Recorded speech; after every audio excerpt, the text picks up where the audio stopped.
Bienvenidos a la segunda parte de estequiometría.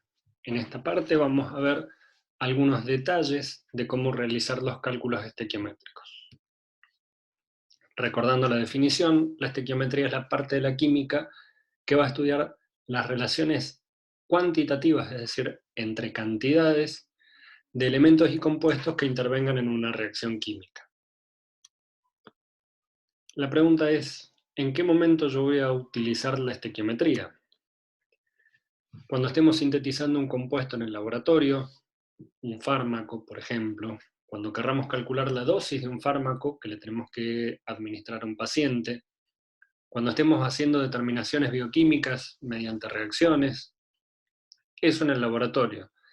En la vida cotidiana también utilizamos, aunque inconscientemente, la estequiometría. Por ejemplo, cuando estamos cocinando, que estamos calculando cuánta cantidad de sal le tengo que poner a determinada cantidad de carne. Cuando estamos comprando, yo sé que con tanta plata puedo comprar tanto producto, entonces para comprar mucho más producto voy a necesitar más plata. Si queremos construir, según el tamaño de la pared, es la cantidad de ladrillos que vamos a necesitar. Si estamos sembrando, según la cantidad de área que yo tenga, es la cantidad de semillas que yo voy a tener. En cuanto a la resolución de los ejercicios, podemos hacerlo mediante diferentes formas. Todos estos caminos que van a llevar al cálculo final. Podemos utilizar fórmulas o regla de tres, una sola regla de tres o varias, dependiendo si queremos trabajar todo en cantidad de moles, por ejemplo, o si queremos mezclar moles y gramos. En general yo acostumbro a aconsejarles que gramos no es tan visual, los moles, yo directamente en la estequiometría puedo ver cuántos moles estoy utilizando en todo momento. En esta reacción que tenemos acá veo que 1 mol de metano reaccionan con 2 moles de oxígeno. No me muestra cuántos gramos hay de cada uno. De cualquier forma, cada uno va decidiendo, en función de cómo lo aprendió o qué es lo que le queda más cómodo, cómo va a trabajar. Lo que siempre tenemos que hacer es, en primer lugar, leer bien el problema. Tratar de comprender qué es lo que me está diciendo, qué situación me está planteando.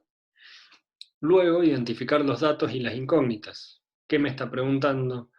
¿Con qué datos cuento para poder resolver ese problema? Y en función de eso yo voy a poder decidir qué cálculos tengo que hacer para llegar al resultado final. A continuación voy a escribir y balancear la reacción química que me dice el problema. A partir de allí cada uno puede tomar diferentes caminos, pero esos 3 pasos siempre van a ser lo primero que tengo que hacer. Después va a depender de cada uno de los problemas.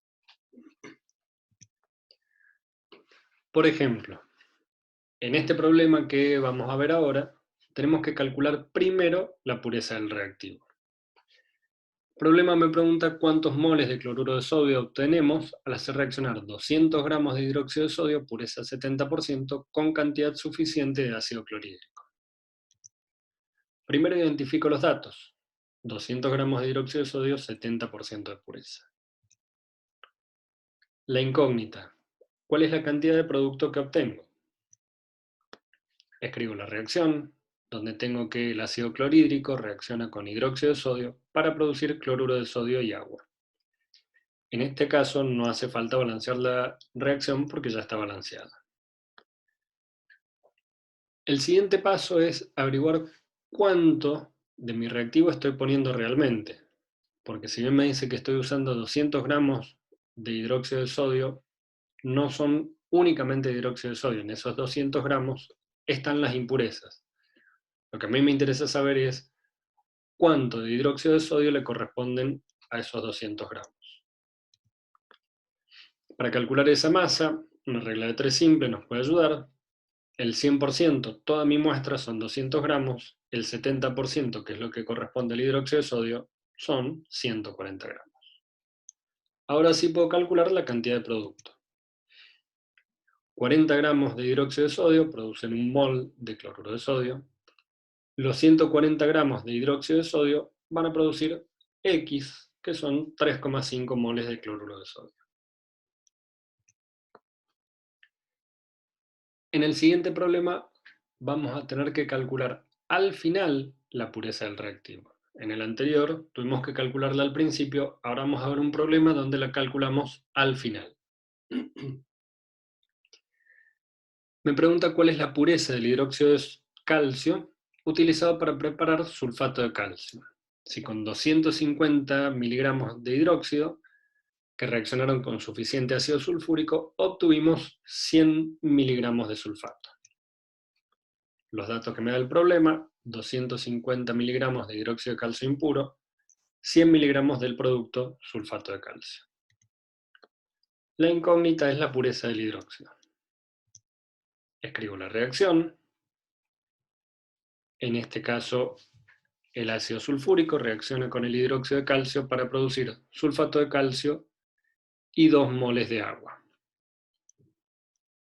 A continuación, lo que yo voy a ver es cuánto hidróxido de calcio necesité para producir mis 100 miligramos de sulfato de calcio.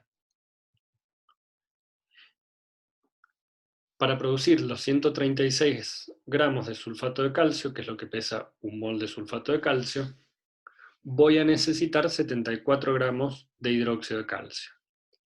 Para producir 0,1 gramos, es decir, los 100 miligramos del sulfato de calcio, voy a necesitar X, y esa cantidad es 0,054 gramos de hidróxido de calcio. Para calcular la pureza, el total de la masa, los 0,25 gramos, corresponden al 100%. De esos 0,25 gramos, solo 0,054 gramos son de hidróxido de calcio. En esta regla de 3 podemos calcular que es 21,6% la cantidad, la pureza de este reactivo.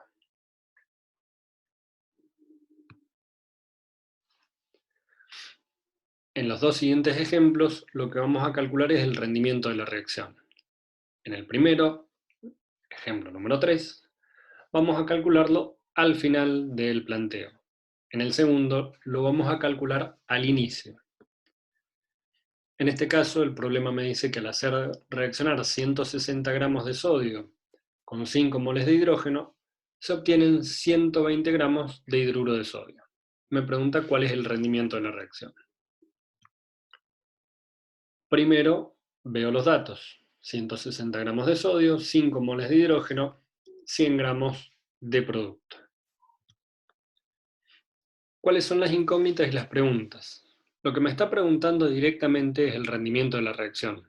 Lo que yo tengo que tener en cuenta, y que no me está preguntando, pero lo necesito para saberlo, es cuál de los dos es el reactivo limitante, si el sodio o el hidrógeno. Escribo la reacción, la balanceo, y lo primero que voy a calcular es el reactivo limitante.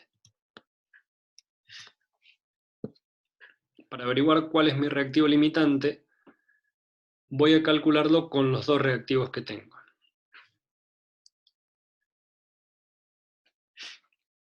Para 46 gramos de sodio necesito 1 mol de hidrógeno. Para los 160 gramos de sodio voy a necesitar X, y esos son 3,48 moles de hidrógeno.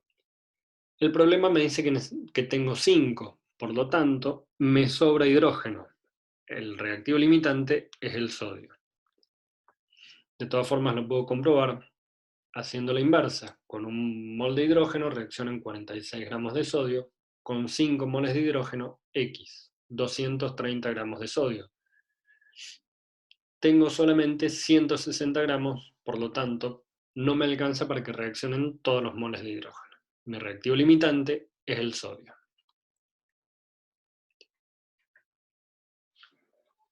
Primero voy a calcular entonces el rendimiento teórico, es decir, según la estequiometría, cuánto debería obtener de hidruro de sodio. Con 46 gramos de sodio obtengo 48 gramos del hidruro. Con los 160 gramos obtengo X, y eso es 166,9 gramos de hidruro de sodio. Ahora tengo que calcular el rendimiento de la reacción. Lo puedo hacer de dos formas diferentes, por regla de 3.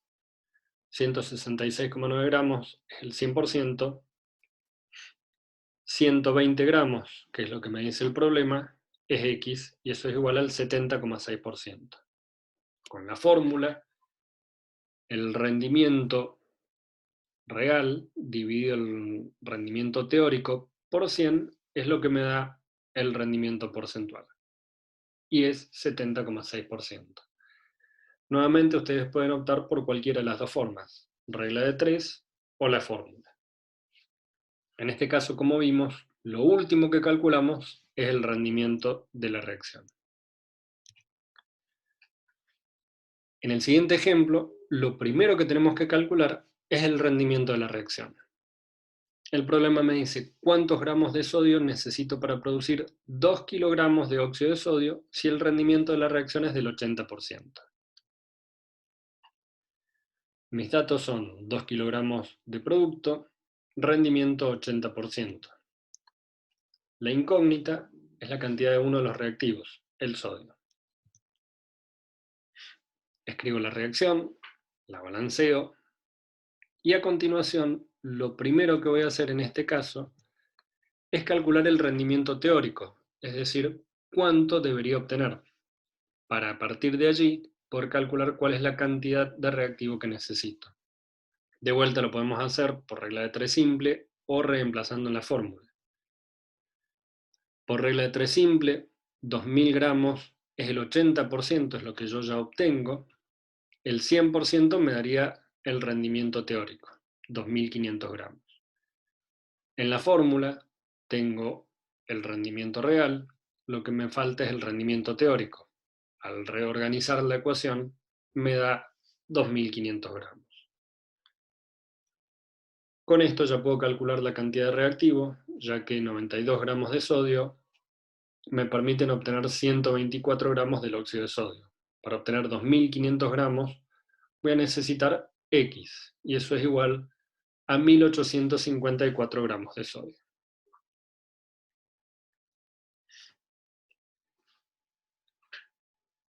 Con estos datos nosotros podemos ver algunas de las conclusiones de esta parte de estequiometría. La primera, que es la primera que vimos, es que existen muchas aplicaciones para la estequiometría. Hay más de una forma de realizar los cálculos y va a depender de cómo prefieran trabajar ustedes, si es en gramos, en moles, con fórmulas, con reglas de 3. Y no hay una única forma de resolver los problemas. No es que, como vimos recién, siempre el rendimiento se calcula al final o al principio. Hay que leer el problema, hay que analizar el problema y recién después proceder con la resolución.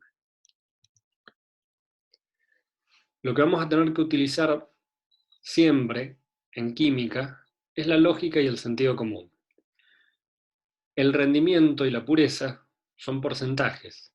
Siempre van a tener valores entre 0 y 100%. Si yo hago los cálculos y veo que me dice que la pureza de un reactivo es del 150%, rápidamente vuelvo hacia atrás y busco el error matemático o el error en el planteo. La pureza y el rendimiento siempre van a ser entre el 0 y el 100%. La masa nunca puede ser una cantidad negativa.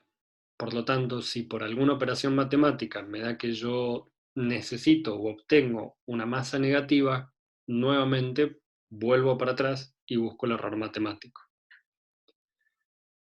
La tercera es que si para producir 100 gramos de un producto utilizo 50 gramos de cada reactivo, para producir más productos siempre voy a necesitar más reactivos. Eso lo tengo que ir llevando en cuenta mientras voy resolviendo los ejercicios. En estos ejemplos que vimos anteriormente, si bien son pocos los pasos, es muy importante de ir deteniéndose y pensando, anticipándose al resultado y de poder saber si voy a necesitar más de los reactivos, menos cantidad, dependiendo de la cantidad de producto. Si un valor de pureza del 80% es lógico o no, si es de 120 o 130%, lo mismo. Cuando veamos soluciones, un par de unidades más adelante, vamos a utilizar estos cálculos de estequiometría en ejercicios de resolución bastante más larga. Por lo tanto, si cometemos los errores al inicio y lo chequeamos recién al final, eso nos va a hacer perder mucho tiempo. Siempre entonces vamos a tener que usar la lógica y el sentido común. Hasta acá llegamos con esta clase. La próxima clase vamos a ver tabla periódica.